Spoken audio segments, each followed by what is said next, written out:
Welcome to smart wrestling channel. Some இன்ட்ரெஸ்டிங்கான wrestling நியூஸாக பார்க்க போகிறோம். அப்படின்னா சேனலை சப்ஸ்கிரைப் பண்ணிட்டு லைக் ஒன்று தட்டி விட்டு பாருங்கள்.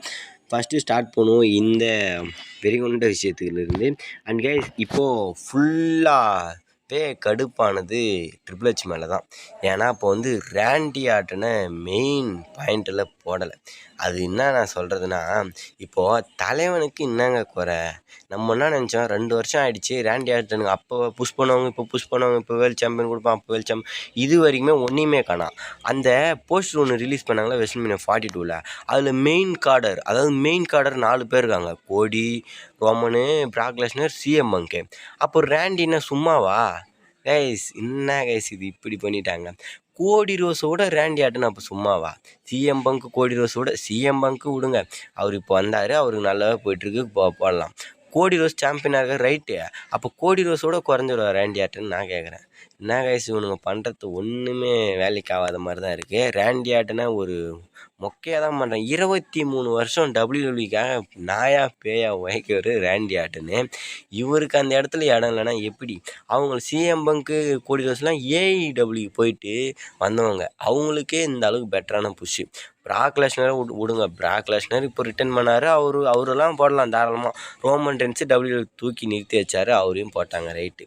அப்போது ரேண்டி ஆர்ட்டனா ஒன்றுமே இல்லையா அவரு? சரி விடுங்க, வெயிட் பண்ணிதே பண்ணுவோம், இன்னும் கொஞ்ச நாள் வெயிட் பண்ணுவோம். இதெல்லாம் சொல்லப்போனால் கஷ்டம்தான் வரும். தலைவனுக்கு எப்போ தான் செய்கை பண்ணுறாங்கன்னு பார்ப்போம். ஒருவேளை நான் ரிட்டையர் ஆக போகிறேன்னு சொன்னால் தான் இவருக்கு ஏதாவது பண்ணி விடணுங்களோ, சான்ஸ்னா கூட அப்படி பண்ணி தான் இப்போ கொஞ்சம் பரவாயில்லன்னு நினைக்கிறேன். அந்த மாதிரி நான் ரிட்டையர் ஆக போகிறேன்னு சொன்னால் தான் எதாவது பண்ணணும் போதுங்க. சரி பார்க்கலாம் இருங்க. நான் ஆனால் அப்செட்டாக இருக்கேன், எனக்கு சத்தியமாக பிடிக்கல ரேண்டி ஆர்டன் இல்லாததுனால. அதுக்கடுத்து பார்த்தீங்கன்னா இங்கே வருவோம், பிரான் பிரேக்கர், பிரான்சன் ரீடு, அப்புறம் பாலமன் இருக்காங்க. இந்த விஷனை வழி நடத்திட்டு இருக்காங்க. 3 பேர் தான் இருக்காங்க. செத்ராலன்ஸை பெட்ரை பண்ணி விட்டாங்க. இந்த டீமில் கோடி ரோஸை இணைச்சி பேசிகிட்டு இருக்காங்க. இப்போ ரூமர்லாம் போதே அது உண்மையாக அப்படின்னு என்ன கேட்டிங்கன்னா, ஏன்னா நிறைய பேத்துக்கு இந்த டவுட் வந்துருக்கும், நிறைய சோஷியல் மீடியாவில் பார்த்துருப்பீங்க. நான் என்ன சொல்கிறேன்னா, அதுக்கான வாய்ப்பு இல்லை. கோடிக்கும் இந்த பிளட் லைனுக்கும் சுத்தமாகாது.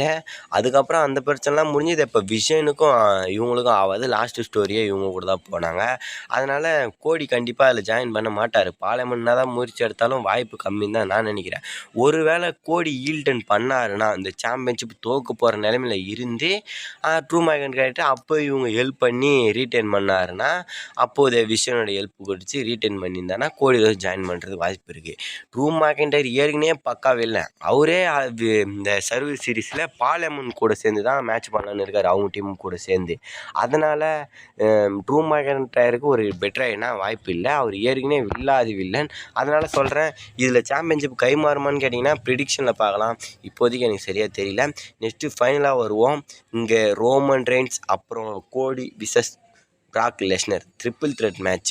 இப்போது அந்த ப்ரொமோஷன்லாம் கொடுத்தாங்கல்ல அந்த 4 பேர்த்த வச்சு, அது வேறு லெவலில் இருந்தது. இப்போ இந்த 4 பேருமே கண்டிப்பாக இருப்பாங்க.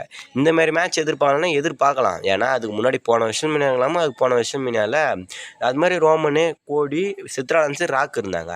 அந்த 4 பேருமே சண்டை போட்டாங்க வருஷம் மீனா, ஞாபகம் இருக்கா? 2-2. அதேமாரி இங்கே இந்த 4 பேர் 2-2லாம் இல்லை, ஃபேட்டல் போர்வே வேணால் நடக்கலாம், ஏதாவது சாம்பியன்ஷிப் கை மாறலாம். அப்படி இல்லைன்னா இந்த ட்ரிபிள் த்ரெட் மேட்ச் நடக்கலாம். ஏன்னா CM பங்க் சாம்பியன் ஆகிடாரு இப்போவே. ஜேவுசோல்னா CM பங்க் யாராவது சாம்பியன் ஆனவன். CM பங்க் சாம்பியன் ஆன பட்சத்தில் அவர் சாம்பியன்ஷிப் வச்சுருந்து அவர் டிஃபெண்டிங் பண்ணுவார் WrestleMania 42ல். அதனால் மீதமுள்ள 3 பேர் இந்த ட்ரிபிள் த்ரெட் மேட்ச் மேபி எதிர்பார்க்கலான்ற மாதிரி சொல்லியிருக்காங்க. நடந்தால் வேறு லெவலில் இருக்கும். மெயின் கார்டர் தான் 3 பேருமே. இந்த மேட்ச்சுக்கு நான் ரொம்ப ஈக்குவலாக வெயிட் பண்ணுறேன். பட் பார்க்கலாம். கோடி ரோஸை இப்போது அந்த இதில் போஸ்டரில் போட்டோடனே தெரிஞ்சிருச்சு சாம்பியன்ஷிப்லாம் கை மாறாது. கோடி ரோஸ் கிட்ட தான் WrestleMania வரைக்கும் இருக்க போகுதுன்ற மாதிரி காமிச்சிட்டானுங்க. ஆனால் போஸ்டரில் போட்டதும் இப்போ ரோமன் ரென்ஸ் சாம்பியன் இல்லை, அந்த மாதிரி கோடி ரோஸும் போட்டிருப்பாங்க. சாம்பியன்ஷிப் ட்ரூ மேகன்டைர் வாங்கிட்டு வரனா நல்லாயிருக்கும் கைஸ். ட்ரூ மேகன்டைர்ட்டை சாம்பியன் கொடுத்தா ஒர்த்து கைஸ். ஏன்னா அவர் பண்ண வேலை பண்ணி வச்சிருக்க வேலைக்கும் இப்போ அவர் சாம்பியன்ஷிப் கொடுத்தா நல்லாயிருக்கும். கோடி ரோஸை இந்தியா நம்ம சைட்லாம் போயினா ஏட் தான் பண்ணுவாங்க.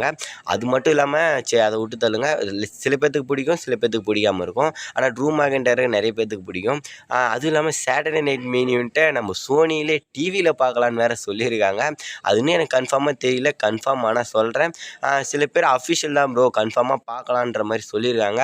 நல்லா தான் இருக்கும். எல்லா ஷோவும் இல்லை bro, Saturday night main event மட்டும்தான். சாட்டர்டே நைட் மெயின் ஈவெண்ட்டு மட்டும்தான். அது எப்போ நடக்குதோ அப்போல்லாம் டிவியில் பார்க்கலான்ற மாதிரி சொல்லியிருக்காங்க. பார்க்கலாம், அதை பற்றி அப்டேட் வந்தால் சொல்கிறேன். அவ்வளோதாங்க. சேனலை சப்ஸ்கிரைப் பண்ணிட்டு ஒரு லைக் ஒன்று தட்டி விட்டு பாருங்கள். இது 3மே முக்கியமான நியூஸ் நான் நினைக்கிறேன். உங்களோட கருத்தை கமெண்ட் பண்ணுங்கள். Bye bye guys.